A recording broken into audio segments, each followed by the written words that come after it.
Ada cerita kehamilan harus suntik pengencer darah, ada kehamilan plasentanya pengapuran, ada ketubannya keruh, ada polyhydramnion atau kelebihan air ketuban. Kenapa ya ada ibu hamil yang mengalami riwayat preeklamsia?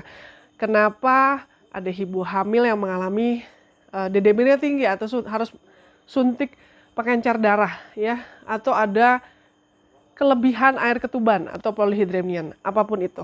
Di video ini aku mau cerita dari segi pengalamanku, dari segi perjalanan hidupku menjadi seorang mama, perempuan, pribadi, bahkan sampai video ini tayang aku masih menyusui anakku Margaret.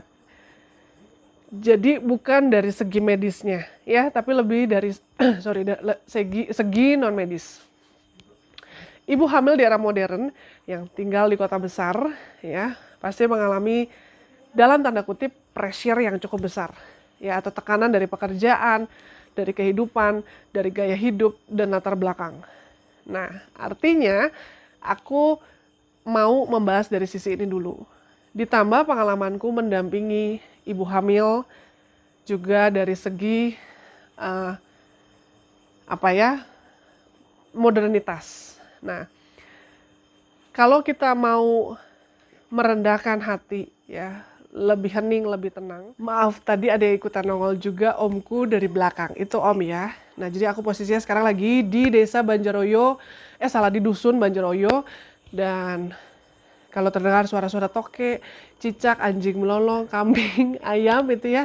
Itu apa adanya aku. Nah, aku ulangi ya. Jadi kita kan harusnya introspeksi ya. Kenapa bisa terjadi ini? Oh, karena itu takdir. Salah, takdir itu udah nggak bisa dirubah, udah fix dari Tuhan. Tapi kalau nasib, kita masih bisa memohon kerahiman Tuhan, kemurahan Tuhan untuk bisa membantu kita. Ribet gitu ya. Kita balik lagi ketika kita mau nikah, itu ada wedding organize ya, dari hal sepele sampai hal yang paling rempong, kita butuh WO, wedding organize. Ketika mau melahirkan, kita juga harus ada birth organize ya. Ketika birth organize itu terjadi, terus kita susun birth plan kita susun afirmasi kita susun roadmap birth kita mau apa. Nah, di situ aku yakin tuh yang namanya ada persiapan tuh matang gitu ya. Sama ketika Tuhan ngizinin di rahim kita ada pembuahan ya, itu Tuhan tuh nggak mungkin langsung lahirin, bukan Tuhan ya. Matang dulu baru lahir, kecuali ada kasus-kasus tertentu ya. Oleh sebab itu aku mau mengajak ketika, bukan berarti mohon maaf menghakimi ya, tapi lebih ke gimana ya supaya kita lebih sehat. Oh, kita belajar dari si A, si B, si C, bukan karena untuk menghakimi tapi lebih untuk menelisik ya ke diri kita, kenapa ya gitu. Nah, ketika aku beberapa hari ya, dalam setahun beberapa kali, kecuali kemarin ketika corona, belajar untuk taat pada pimpinan, pada Pak Presiden Jokowi, untuk dihimbau, bahkan mungkin diminta ya untuk tidak mudik ya baru sekarang. Dan aku berharap baik, clear ya, ini udah selesai, udah cukup permainannya. Even kita tahu bahwa ini terjadi kerempongan-kerempongan yang sudah dirempongkan dari kepentingan yang daripada salah ngomong ya. Tapi lebih ke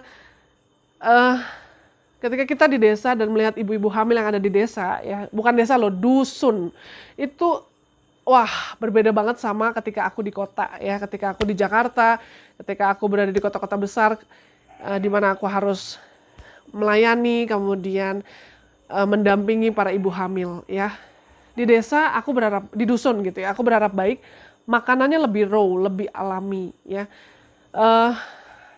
Cara berpikirnya juga nggak riweh. Pekerjaannya juga nggak riweh, ketika dikasih 25.000 ya terima kasih, dikasih 50.000 ya terima kasih. Itu namanya rezeki ya. Berbeda ketika kita di kota, termasuk aku. Kita berhadapan dengan situasi yang kita dituntut siap tidak siap ya harus seperti itu. Kalau kita bekerja sama orang, ada rule-nya, ada SOP-nya. Ketika kita buka usaha juga sama. Ketika kita belajar sekolah juga ada SOP-nya. Nah, balik lagi ke ibu hamil. Ketika di kota seolah-olah pokoknya harus USG. Pokoknya harus apapun yang tenaga kesehatan katakan, aku ikutin. Oke, selama itu baik. Bukan hanya tenaga kesehatan, siapapun yang ngomong sama kamu, dan itu membawa kebaikan sesuai dengan prinsip hidup yang kamu bangun, silakan. Tapi kalau ketika aku ngerasa kayaknya ini unlogis ya, ini ada sesuatu yang kayaknya nggak bener nih, ya ditelaah dulu, dicari dulu. Meskipun nggak semua kata Mbah Google itu benar, tapi mudah-mudahan dengan postingan ini, dengan channel Dola Felicia Pukyat, kamu jadi berpikir, bener nggak sih kita? Atau bisa langsung ke Instagram Grea Ibu Sehat.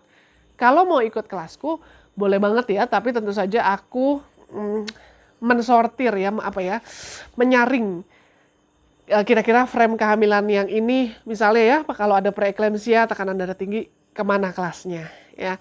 Atau kalau misalnya dia oke ya, kalau misalnya amit-amit mengalami masalah pengapuran plasenta, itu nggak bisa digabung dengan yang oke semua.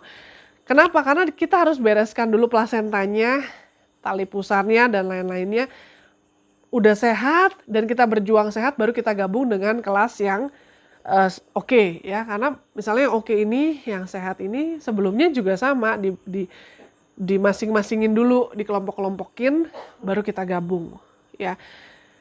Artinya, ketika aku mengalami amit-amit DDM-ku tinggi ya, terus harus suntik pengencer darah. Ketika aku harus misalnya amit-amit kena apa ya, riwayat apa, itu ya ditanya pada diri sendiri, aku harus apa. Nah, ketika aku di desa, aku biasanya ngalamin hal yang sangat hening ya, hanya mendengar suara jangkrik, mungkin di video ini kamu dengar ya, terus cenderung seolah-olah agak lebih horor, tapi nggak tahu horornya dari pikiran aku sendiri karena aku terbiasa hiruk pikuk di kota. Nah, ketika kita belajar untuk hening, untuk calm down, kita berani mengatakan pada pikiran kita, hey stop, ya, now. Sekarang present time. Aku pun masih belajar. Di saat itulah kita akan belajar tentang ada hal yang sangat baik yang Tuhan kasih dari unsur semesta gitu ya, dari water elemen, elemen air ya, dan semua unsur-unsur yang ada. Nah, karena menurut aku ya, kehamilan itu bukan hanya sekedar pembuahan atau terjadinya pertemuan sel sperma dengan sel telur. Secara biologis, secara dunia kedokteran memang bisa dijelaskan ya. Bahkan orang yang belum bisa hamil ada program-programnya.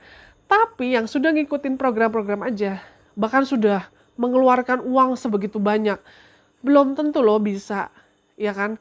Berarti ada hal di luar otak manusia, di luar kepintaran manusia selama dia sekolah, bereksperimen, bikin jurnal, semua segalanya ya, sampai menciptakan program itu atau edukasi atau pendidikan itu. Tapi ada hal yang kita mutlak yang nggak bisa diganggu gugat, yaitu keberadaan atau Tuhan. Tuhan di mana, Vel?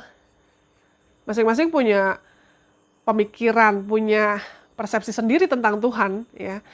Tuhan itu bagiku langit ya. Ketika aku masih bisa lihat langit, aku tahu bahwa aku masih ada, dan itu melindungi kita, melindungi aku. Nah, artinya ada hal yang kita harus lebih hening, lebih diam ya. Mungkin atau dalam dunia yoga bisa dikatakan dari bahasa Sangsekerta pranayama, atau samadhi, semedi, atau meditasi ya, meditation. Lebih hanya untuk balik lagi ke diri kita, kemudian kita melihat siapa kita. Nah, kalau kita udah hening, kalau kita udah diam ya, kita belajar untuk sumeleh atau surrender ya. Aku kok yakin ya bahwa setiap kehamilan yang ada itu pasti semakin sehat mamanya, semakin sehat bayinya ya. Apakah vitamin ini menentukan kecerdasan anak? No. Apakah susu ini no. Semua itu dimulai dari mamanya sendiri. Vitamin itu buatan manusia, tapi pembentukan sel otak anak, pembentukan imun tubuh anak, paru-paru anak, itu diizinkan, diproses dari detik ke detik, sampai menit ke menit, hari ke hari, minggu ke minggu, bulan ke bulan. Hanya Tuhan yang tahu. Jadi apakah vitamin penting? Tergantung kebutuhan tubuhmu dan kebutuhan janinmu. Apakah hanya berdoa bisa? Tergantung jawabannya. Kembalikan lagi jawaban ini ke kamu. Tapi kalau aku, orang zaman dulu tidak ada yang minum vitamin, ya suamiku anak ke-13 dan aku dapat info dari orang yang memang tahu betul bahwa mertuaku tidak minum vitamin, ya. Kemudian eyangku itu juga cerita gitu di dusun sini bahwa beliau tidak minum vitamin dan 2 anaknya dilahirkan di rumah dibantu hanya oleh dukun bayi. Kemudian nanti ada tenaga kesehatan yang komen, nggak boleh tuh nanti bisa baik. Oke, kita jangan menggiring kata bahaya. Tapi 2 anaknya sehat, semua orang juga sehat yang zaman dulu lahirnya di rumah. Bahwa peraturan zaman sekarang harus melahirkan di rumah sakit karena niat baik apapun atau manfaat apapun yang dibangun, tapi kita bisa belajar dari orang zaman dulu. Ilmu itu berubah, berkembang, benar, tetapi dunia melahirkan itu sudah ada sejak zaman dulu sebelum SPOG, veto maternal, bidan, mantri, perawat, atau apapun di bidang kesehatan ini ada di dunia. Bahwa video ini menjelaskan pengalamanku adalah hanya untuk mengajak kamu yang lagi hamil untuk lebih calm down, hening, tenang, duduk tenang, ya. Bukan hanya berdoa seperti formula yang diajarkan sejak di dalam rahim misalnya ya, sesuai dengan apapun agamamu, tapi lebih ke kita gimana ya, satu tegak lurus antara langit, diri kita, dan bumi. Ya, apalagi pekerjaan atau tekanan-tekanan yang mungkin kamu alami itu mempengaruhi psikis atau mental. Ya, jadi aku berharap baik. Kamu yang udah lihat video ini lebih berpikir, kenapa ya bisa begini-begini? Oh, next kalau aku hamil lagi. Oh, kalau aku lagi hamil, aku segera nih memperbaiki kehamilanku. Gitu. Terima kasih ya, saya Civelis. Dadah.